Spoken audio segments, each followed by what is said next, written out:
રાજકોટ જિલ્લાના વિછિયા તાલુકાના ગુંદાળા ગામ વિસ્તારની અંદર આમ તો આખા જસદણ વિછિયા વિસ્તારની અંદર સરકારની પરમિશન હોય કે ન હોય, ખેડૂતોની કોઈ પણ પ્રકારની મંજૂરી લીધા વગર બેફામ રીતે વિન્ડ ફાર્મ એટલે કે પવનચક્કી ઊભી થવા જઈ રહી છે, જેમાં ગુંદાળા ગામના ખેડૂતોને આ પવનચક્કીવાળાએ તાજેતરની અંદર બહેનોને એના કોન્ટ્રાક્ટરો જેમ ગુંડા જેવું વર્તન કર્યું, બહેનો ઉપર હાથ ઉપાડ્યા, એને માર્યો અને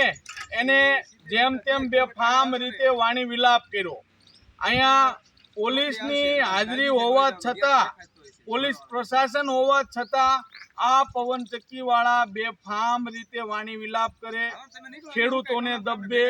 ખેડૂતોને મારે, તેમ છતાં ગુજરાતની અંદર કાયદો વ્યવસ્થા છે કે નહીં એ અમને ખબર નથી।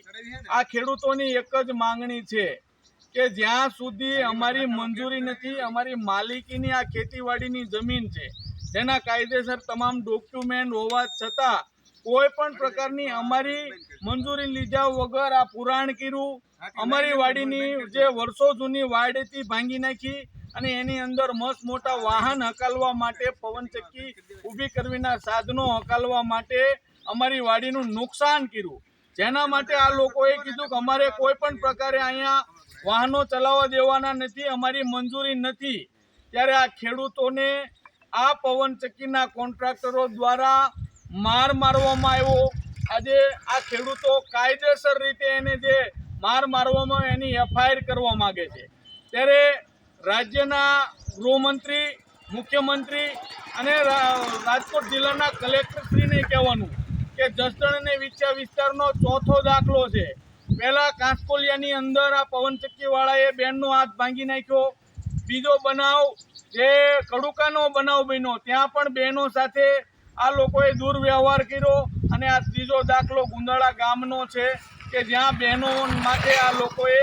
હત્યારો હુમલો કર્યો। તો અમારી માંગ છે કે આ લોકોને કાયદા વ્યવસ્થાનું પાઠ ભણાવવામાં આવે, જ્યાં સુધી આ લોકોને મંજૂરી આપવામાં ન આવે ત્યાં સુધી કોઈ પણ પ્રકારે એક પણ પવનચક્કીના સાધનો આ વાડીની અંદરથી પસાર થવામાં ન આવે। અને ગુજરાત સરકાર પણ ક્યાંક ને ક્યાંક જોવે, ખરાબા હોય, સરકારી જમીન હોય કે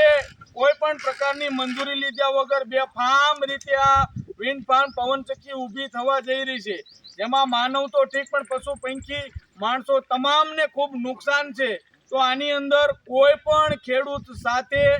ગેરવ્યવહાર ન થાય, ખેડૂતોને આ પવનચક્કીના જે કોન્ટ્રાક્ટરો ગુંડા જેવું, અસામાજિક તત્વો જેવું વર્તન ન કરે અને ખેડૂતોની મંજૂરી વિના એક પણ પવનચક્કીના સાધનો ખેડૂતોની વાડીમાંથી પસાર ન થાય એવી ખેડૂત સેવા સંગઠન ગુજરાતની માંગ છે।